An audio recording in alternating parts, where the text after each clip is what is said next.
Welcome to the Counselling Tutor Podcast, the must-listen-to podcast for students of counselling and psychotherapy. Here are your hosts, Rory Lees-Oakes and Ken Kelly. Hi, I'm Rory, and with me, as always, is Ken. So how are you today, Ken? I'm delighted to be here, Rory. And in real time, as this is going out, it is the academic break in the UK, a time when we kind of sit back a little and go, well, that's the team here at Counselling Tutor, but I wonder where you might be at listening to this. This is out of academic time, so it is special time, and we have a great special podcast today, Rory. You had a chat with one of the BACP representatives about a really hot topic, and that's kind of employability, getting a job as a counsellor. Yes, I caught up with Kris Ambler, who's a workforce lead for the BACP, and he talked about what the organisation were doing in terms of promoting paid work to organisations and the private sector. And it seems, as we tend to do with our podcast, we kind of pull the curtain back, see the inner workings of organisations. And Kris very ably explores just exactly the amount of work that's going on to raise the awareness of mental health and also counselling within different organisations, be that in the private or the public sector. So let's hear what he has to say. And we welcome Kris Ambler, who's the workforce lead at the BACP, who's kindly come to talk about employment opportunities and how the BACP are supporting the profession in finding employment opportunities. So, Kris, a very warm welcome to you. Welcome, Rory. Thank you for having me on. Yes, it's really good to catch up on the inner workings of the BACP. And for those of you who are listening to this podcast, you probably caught the first podcast where we talked about we talked about resources for private practitioners and supporting private practitioners. But your role is slightly different.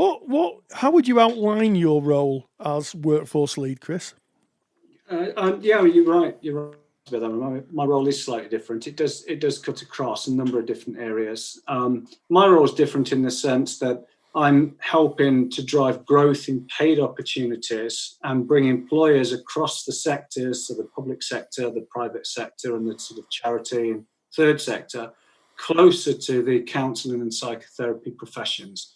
So it's a broader role. There's elements of strategic partnership working in there, and as well as helping and supporting members on the ground with very practical business-related issues. Yeah, so if you were to take an example of the more strategic element or strategic part of the role, who would you be talking to or contacting on a day-to-day basis?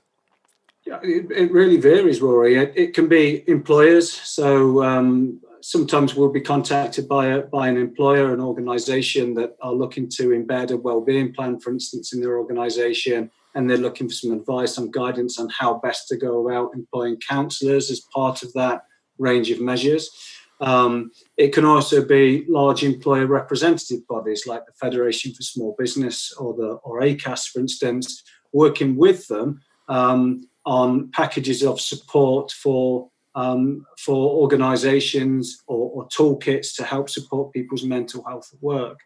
A recent example, we've been working with the John Lewis Partnership's Working Well Coalition for the last year now.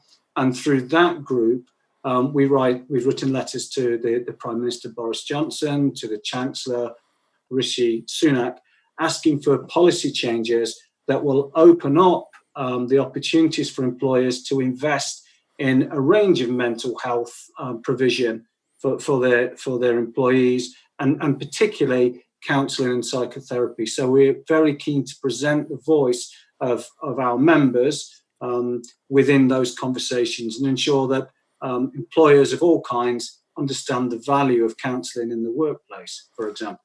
So it sounds like you're advocating at quite a high level for counsellors and trying to get across the value and benefit of counselling being part of any kind of organisational structure with mental health, I guess, being at record levels, or poor mental health being at record levels at the moment. Absolutely. And not just if we take the employment context, there are a number of emerging challenges well before COVID came along and changed the world as we know it. But before then, we've seen a growth in mental health issues amongst millennials, in particular in organisations, rising depression in that particular age group. We've also got a large group of people who are employed who are overlooked and don't access support, and we need to understand why that is. If we take a sector-specific approach, we contributed to a recent point by the Chartered Institute of Builders on mental health in the construction industry, and that report found that 1 in 4 construction workers have considered suicide. In the farming community, we've worked with the National Farmers Union and other rural-based organisations to understand the prevalence of mental health problems and suicide in farming communities as well. And again, those statistics show that almost 1 farmer a week dies as a result of taking their own life. So, we're keen to understand these issues and also talk about how our membership and the professionals that make up that can help with these very real issues for industry and also for society as well. Yeah, it sounds like the interface between the membership and areas, different areas where counselling is going to be really useful, and where there's maybe a deficit or a gap in mental health. You're presenting the BACP and by definition the members and saying, look, this is what we can do. This is the kind of services that can be offered to help you out. Yeah, absolutely. And it's about anticipating those needs, as they develop, but also being responsive at the same time. And that, to do that, to help our members better respond, that's about building the capacity and skills for them to be able to manoeuvre in this changing employment landscape. And again, COVID has presented a new set of challenges. But again, before then even, we were seeing a real shift in the way people were working and the way mental health, I think broadly across society, is being viewed, which is largely positive. What we need to see is more investment, and that is a key part of my role as well, is to make that case. So in terms of the employment landscape, Kris, what is the employment landscape? If we take post-COVID, what was it then, and how do you see it now? Yeah, pre-COVID, if there was a message to anybody coming into the profession now, I think there are a general set of rules for career success, but I think in counselling, more and more people are moving towards a sort of portfolio way of working. And I think that's reflected in wider society with the rise of the gig economy. But, almost 80% of our members work in private practice, but many of them will also work for employee assistance program providers in organisational settings. They may also do other non-therapeutic work as part of that. And again, I think that that reflects the wider shift in society to people working in different ways. That might be short-term contracts. It might be, for example, 0-hour contracts, which do support some people, don't offer a great deal in terms of security. So what we've seen over the last year, there's been a real growth actually in roles within EAP settings. And in my conversations regularly with the EAP Association, as well as individual EAPs who form part of our accredited membership, the message is quite positive in as much that they're recruiting more people as we emerge out of the COVID-19 lockdown situation that we're in now, and that they recognise that people will need more support within and outside of work, which is one of the real benefits, I suppose, of the EAP. So on that side of things, the messages are positive, but they also come with challenges for individual practitioners. And again, we've worked hard to represent our members and the profession in our discussions with the EAPs recently on things like pay and when people are paid. So we're aware of these things, and we try and work closely with organisations to resolve issues when they arise. Yeah, so it sounds like the modern world of employment in counselling is very much the mixed economy, where people may find themselves doing a variety of roles, counselling being one of them, but they may be working in an allied profession using counselling skills, but in a different function. Absolutely. I'm interested in how COVID has impacted on the counselling landscape. Is there any kind of employment trends coming from COVID, with more people working remotely, people working at home? Has that had an impact on employment patterns? It's possibly too early to say, other than anecdotally. Now, I'm working with organisations that are delivering against government contracts, so the TechForce contract, which was very much about supporting people digitally who were self-isolated, and NHS workers in particular. And we assisted with a bid from an organisation which would then employ BACP members to deliver that counselling. So there have been opportunities that have arisen as a result of COVID, but also it has changed the way people work. And we've recently got the results back of our COVID-19 member survey, and we've done some early work on that as a policy team and identified some trends. So, of course, less people are able to work face-to-face because of social distancing. And that has meant that people have to switch to telephone provision online or via email and other distance means. And generally, what our research is showing early on is that therapists, professionals have responded well to that and have met the challenge, that many already have the skills and competencies to do that.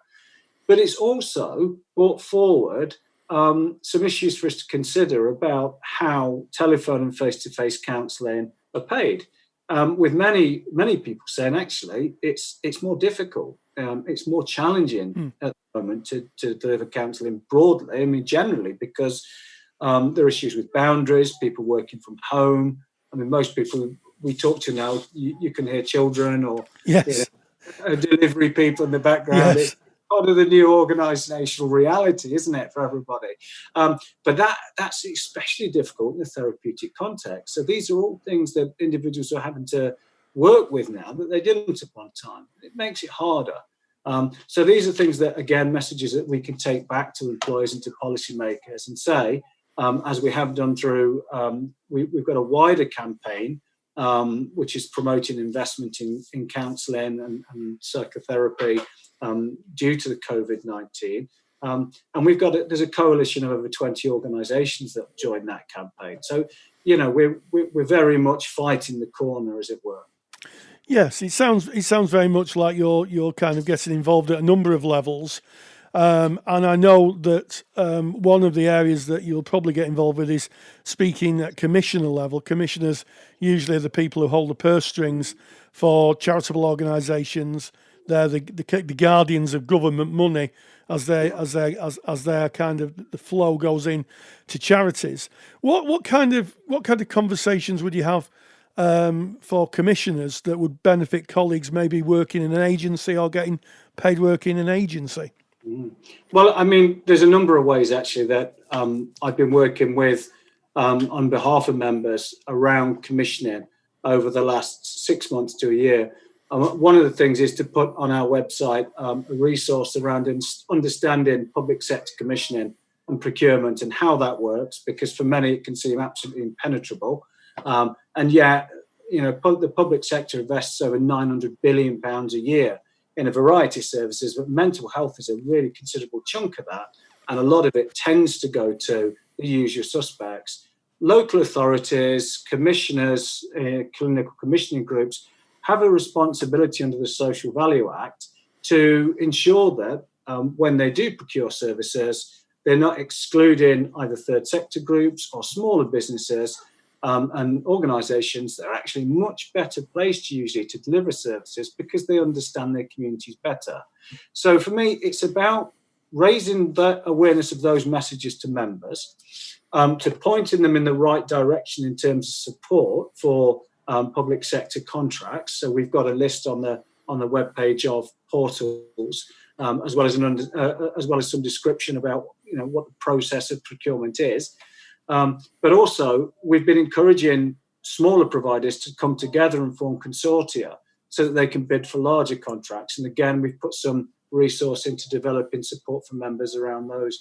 In terms of talking to commissioners, we're in the process at the moment, actually, of talking to local authority and clinical commissioning groups to, again, highlight the very important role that locally based service providers can provide in meeting a range of local health outcomes, mental health, financial, social, and so on. So moving forward, that's going to be a real key focus of the work. I think at the moment, in the current landscape, commissioners will have, a different set of priorities. But it's absolutely something that we're keen to pursue, and we are pursuing. One of the pieces of work that we were doing pre-COVID was mapping the commissioning arrangements, because they frequently change, particularly in the NHS, and it is very difficult unless you understand how commissioning works and who the key figures are to navigate your way through that. So we want to make that as open as possible. We're working with a body actually called the National Counselling Network as well, and there is a counselling centre based in Shropshire among them, and we've been undertaking some early discussion about how we can help them engage better with commissioners in their area, and how those centres might come together to share resources and become more resource efficient as they move forward, again to present better value to commissioners. Because again, that's one of the things that smaller providers will often lose out on is their ability to undercut everybody like some of the larger providers can. So it's about trying to assist in that sort of parity of esteem, if you like, as well. Yes, and I think for those colleagues who are listening, who might be thinking of starting their own organisation, you touched on the grassroots element being very important, and commissioners taking real note of organisations really understanding the pulse of the people in their communities, and starting maybe charitable organisations or support. And it sounds like you're providing a route for organisations to really detangle the shifting sands of government funding, which moves quite often. At the end of this, I'm really struck that it seems that your role is kind of multifunctional. You're talking to employers, to the private sector as well as the public sector. What kind of conversations do you have with big private sector organisations? Big private sector organisations, I mean, that can vary. Quite often, they will be at different points in terms of their journey investing in counselling and psychotherapy. For some organisations, particularly the larger EAPs, and I won't name them, the conversations vary. So recently, one of the conversations that we had was driven by member concern. So a large number of members got in touch with us and said, our contracts have been changed to telephone delivery, often in terms of mid-counselling delivery with a client, which of course, is problematic in a number of ways. But the key issue for many was the fact that they were losing up to 70% of their income purely by switching from face-to-face to telephone. And they felt that wasn't fair. I mean, it isn't sustainable for them either, but it simply isn't fair because they could hardly help the COVID-19 crisis came along. So we spoke to an employer, a large employer, EAP. We made representations on behalf of the members, and subsequently they made the decision to pay the face-to-face rate for telephone provision as well, as a goodwill gesture. I wouldn't go as far as to say they did that because of us, but we were certainly instrumental, and I'm sure they wouldn't like it if we said that either. But we were certainly instrumental. Also, we've recently spoken to a large insurer. They've changed to an extent their employment practices so that they will only recruit accredited BACP members and counsellors that are accredited by other bodies. And so we're talking to them about helping members through the accreditation process so they continue working with that organisation. Well, Kris, thank you so much for joining us today.